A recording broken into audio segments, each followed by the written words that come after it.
Arratsaldeon. Hasiera emango diogu osoko bilkurari bai. Lehenengo puntua, 2025ko abenduaren 9 egindako bilkurari dagokion akta onartzea.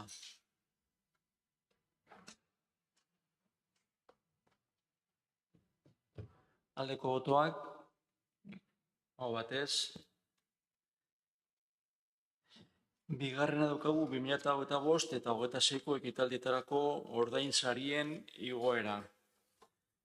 Hemen daukagu Ministro Kontseiluaren 14/2025 lege dekretuak sektore publikoaren eremuan ordainsarien arloko premiazko neurriak onartzen dituena eta horri jarraituz akordio hauek proposatzen zaizkio osoko bilkurari. Lehenengoa 2025ko urtarrilaren 1eko ondorioekin Elgoi Barku Udaleko funtzionario eta langileen ordainsarietan 2,5%ko igoera orokorra berariazko osagarri dagokion zatia izan ezik, ezartzeko akordio hartzea 2024ko abenduaren 31an indarrean zeuden ordainsarieri dagokionez.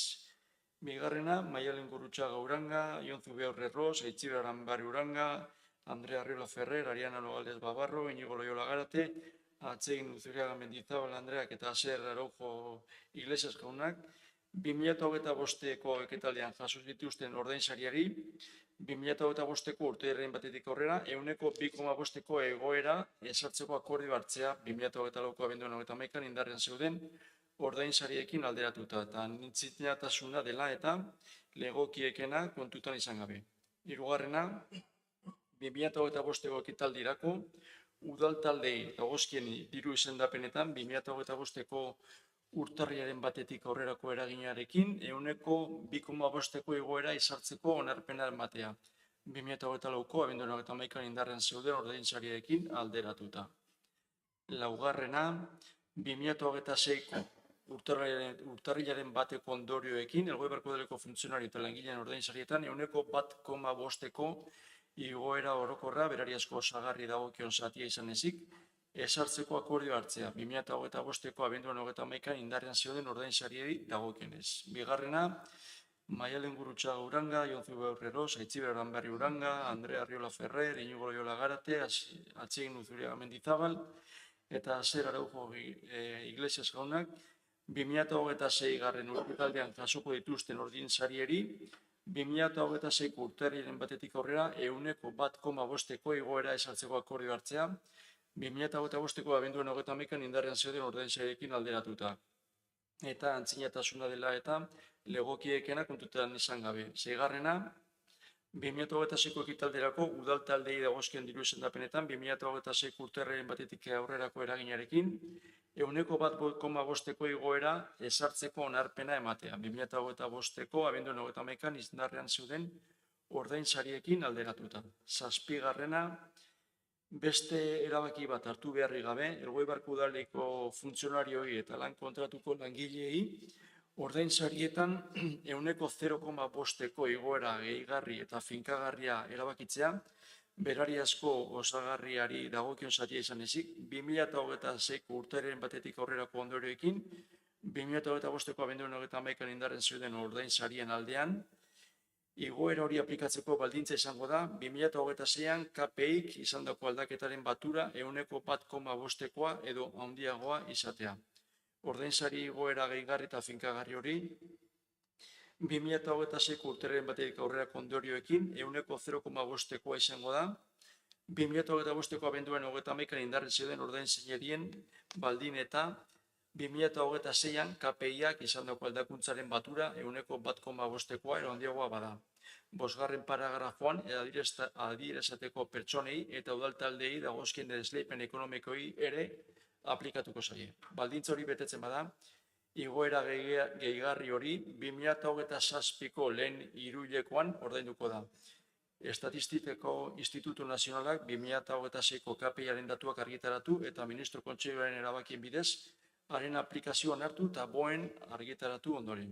8garrena erabaki hau Gipuzkoako aldizkari ofizialean argitaratzea, eta 9garrena Elgoi Barku Udaleko langile ordezkariei eta kontsortzailetza zaintza sailari erabaki honen berri ematea. Norbaitek zerbait komentatzea nahi du? Buskatuko dugu. Proposamenaren aldeko botoak. Hau batez.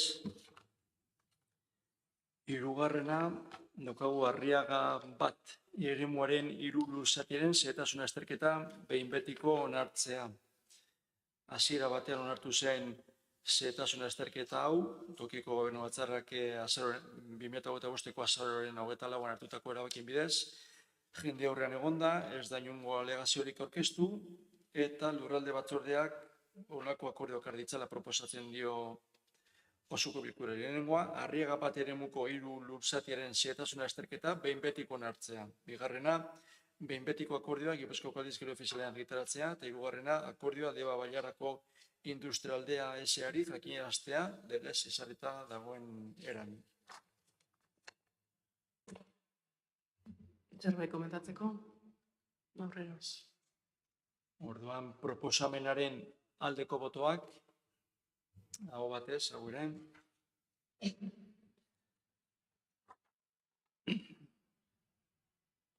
Laugarren puntua, 20 egindako hainbat obra interes berezikoak ero herri onurakoa direla adieraztea, EIOSaren gainean obaria aplikatu ahal izateko helburuarekin. Kasu honetan, Andreak zela puntu honetan interes personala daukan, legeak dioen arabera, eztabaidan eta bozketan parte hartzeari uko egin behar dio, eta horretik utzi du saloia. Kasu honetan, dauzkagu hainbat obra, egin dianak eta EIOSaren gainean obaria aplikatu izateko baldintza betetzen dituzte, eta lurralde batzorde informatzaileak osokoari honako akordioak har ditzala proposatzen dio. Proposamenean adierazten diren obra hori interes berezikotzat edo udal onurakotzat jotzea EIOSaren arautzen duten ordenantza fiskalaren 6. artikularen 3 atalean jasotako baldintzak betetzen dituztelako. Bigarrena, obra horietarako bakoitzarentzat indarrean dagoen ordenantza fiskalen jasotako EIOSaren 90%ko obaria onartzea, eta hirugarrena, akordio hau kontuhartzailetza sailera bidaltzera, obra horiei EIOSaren 90%ko obaria ezartzeko. Zerbait komentatzeko gai honetan? Orduan, proposamenaren aldeko botoak, hau batez.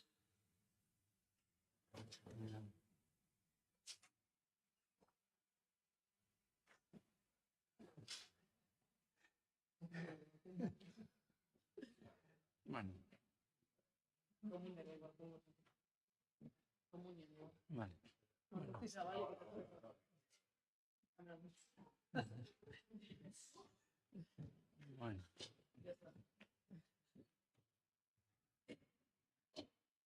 Vale.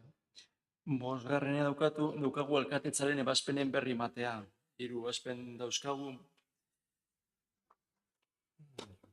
Lehenengoa da Ion Zubia Aurreroskonari, alkate enkarguaren eskuordetzan eman zizkiola eskumenak, abendu eta urtarrileko hainbat egunetan.